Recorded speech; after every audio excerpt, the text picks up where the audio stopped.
Hello everybody, what's going on? Jerome here from AwesomeSauceFilms, bringing you guys a live commentary on the game Domination. And woo, that was almost a very bad start to the game. Well, it was anyway, even though I didn't get grenaded.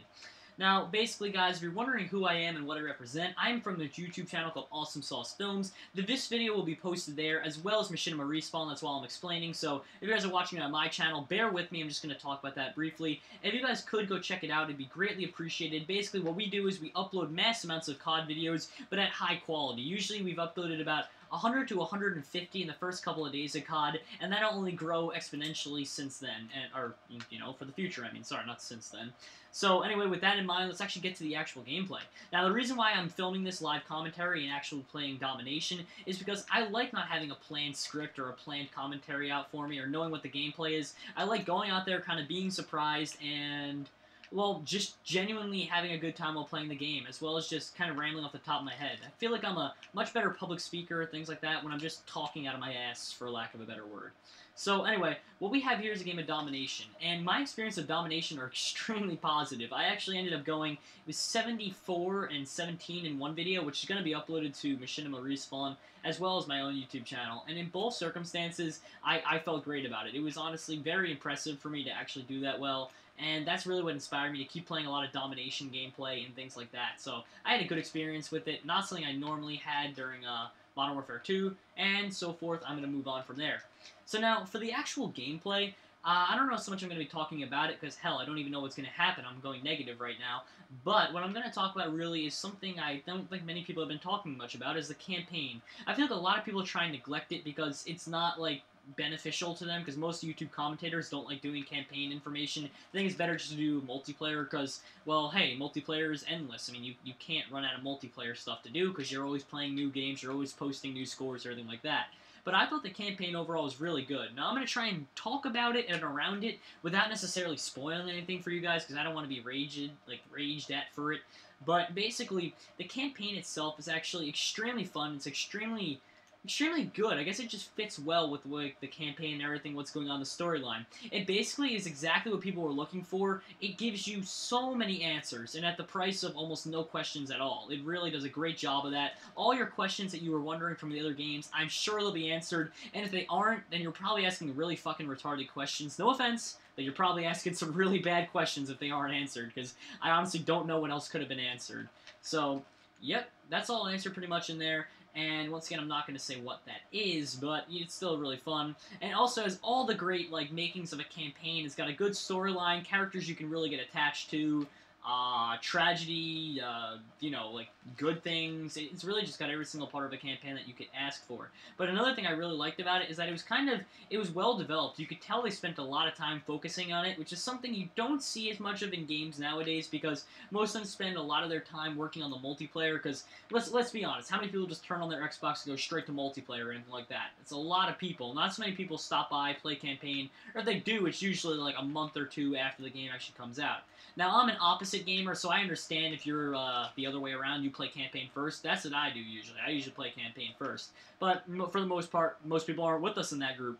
So, I mean, I completely understand why games wouldn't want to develop it as much as they would their multiplayer, which is understandable. But what I'm glad about with Modern Warfare 3 is I don't necessarily know how Activision divides up their workers or anything like that, but the thing I'm glad about is that they obviously did it in a well-balanced manner, that they can make the campaign so good, but at the same time, multiplayer is just so great. I mean, it's honestly not to say it's perfect, but it definitely has a lot less flaws than Modern Warfare 2 did. I feel like it's very balanced, the explosives are nice, everything like that, and just the balance of two is completely amazing. It's something that really I only saw in Halo 3, and I know I'm not going to get into a whole Halo vs. COD debate. I'm not a Halo fan anymore after Halo Reach personally. I didn't think it was that good, but I will be honest with you. At the time, like at the moment, the game that was best in my mind was Halo 3. I loved Halo 3. It was honestly a great game. Really got me into playing Xbox Live, and you know, I don't think they went wrong with Halo 3 at all. After that, I mean, it went downhill, but that's all I'm saying.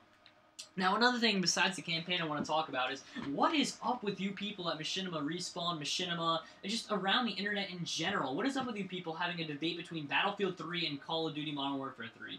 Now, I'm not saying it's stupid, But I don't understand. Why can't both games exist at the same time? It's as if when a new one of either of them comes out, it automatically turns into an all-out brawl, which I don't quite understand. I don't get it. What is the problem with coexistence of these two games?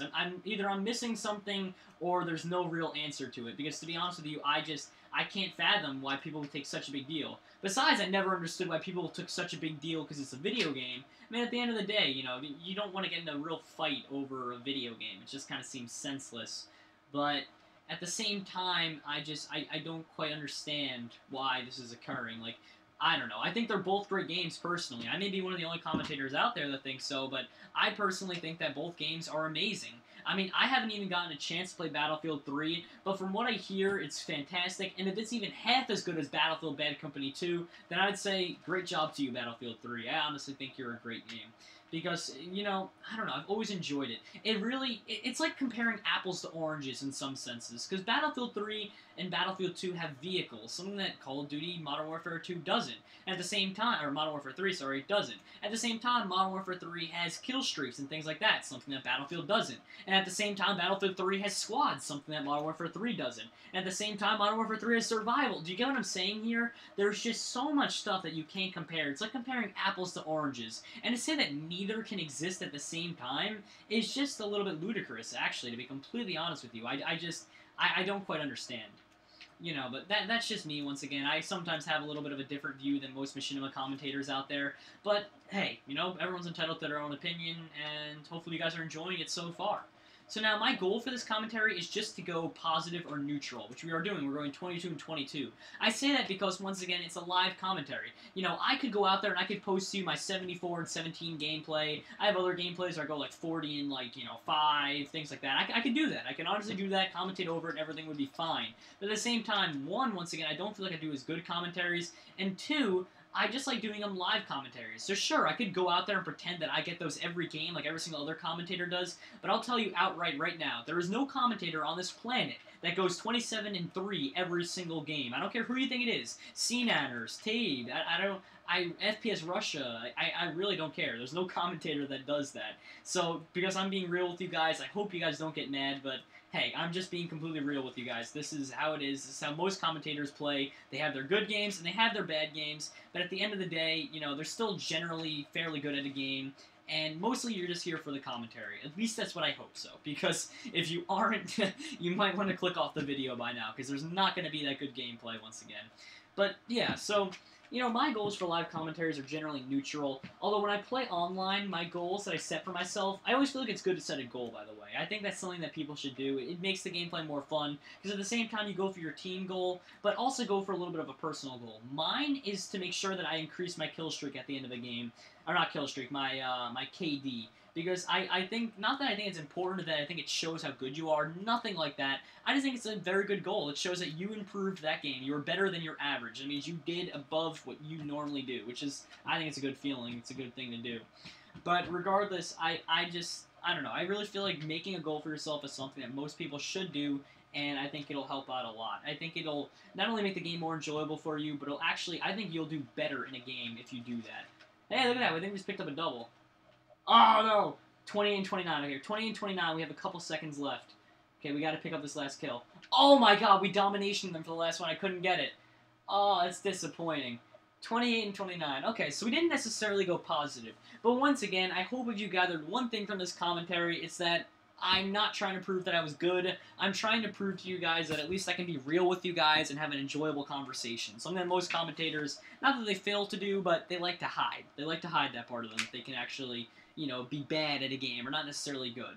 So anyway, guys, I hope if you enjoyed the commentary, then please, if you're on Machinima Respawn, click on over the description and go to my channel, youtube.com/AwesomeSauceFilms. You'll find other great content, including hundreds of other videos on Modern Warfare 3 and past games. And if you're watching this on AwesomeSauceFilms already, then thank you all for watching. Please subscribe if you haven't already, and have a good night. Bye-bye!